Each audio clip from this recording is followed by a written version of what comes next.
వైసీపీలో ప్రక్షాళన ఉన్నట్టా లేనట్టా? పార్టీ వర్గాల్లో జోరుగా వినిపిస్తున్న ప్రశ్న ఇదే. ఎన్నికల్లో ఘోర పరాజయం తర్వాత పార్టీ పరిస్థితి దారుణంగా మారింది. దీన్ని సరిదిద్దాలంటే బలమైన నాయకుల అవసరం ఎంతైనా ఉంది. మరి ముఖ్యంగా పార్టీ తరపున నిర్మాణాత్మకంగా మాట్లాడే నాయకులు, కార్యకర్తలు, నాయకులను కలుపుకొని పోయే నాయకుల అవసరం ఉంది. ఈ విషయంలో పార్టీ చాలా ముందు జాగ్రత్త వ్యవహరించాలి.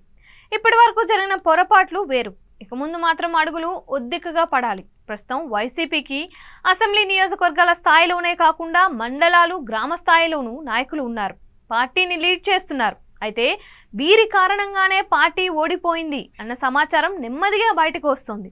కొందరు పార్టీ నాయకులు కూటమి పార్టీలతో కుమ్మక్కయ్యారు అన్న సమాచారం కూడా ఉంది. ఇదే సమయంలో పార్టీ ఇచ్చిన నిధులను కూడా సక్రమంగా ఖర్చు చేయకుండా మరికొందరు సొంత అవసరాలకు మళ్లించారు అనే ఆరోపణలు కూడా వచ్చాయి.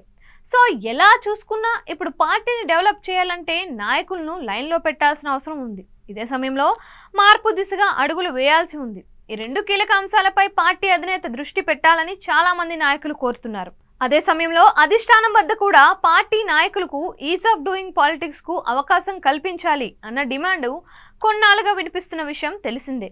ఎలానూ పార్టీ ఘోర పరాజయం పొందిన ధర్మిల ఇప్పుడు ప్రక్షాళన దిశగా అడుగులు వేసి చెత్తను ఏరేయాలన్నది సీనియర్ల మాట.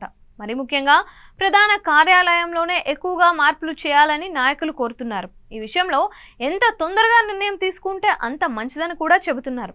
లేకపోతే క్షేత్రస్థాయిలో కేడర్ కకలావికలమయ్యే పరిస్థితి ఉంటుందని చెబుతున్నారు. ముందుగా పెద్ద తలకాయల్లోనే మార్పు రావాల్సి ఉందని కోరుతున్నారు. మరి జగన్ ఏం చేస్తారో చూడాలి.